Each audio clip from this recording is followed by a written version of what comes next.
Hi guys! Welcome back to my channel. Ayan, usapang Kimpaw muna tayo. Mga ganap ng Kimpaw for Holy Week.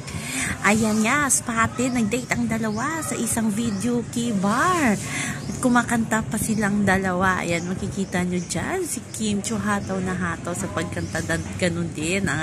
Si Paolo Avellino. Sabi nga ng iba, talagang parang meron something na itong sa dalawa. Siyempre kasama din nila ang buong cast ng What's Wrong with Secretary Kim. Akala nyo dalawa lang ang pumunta, no?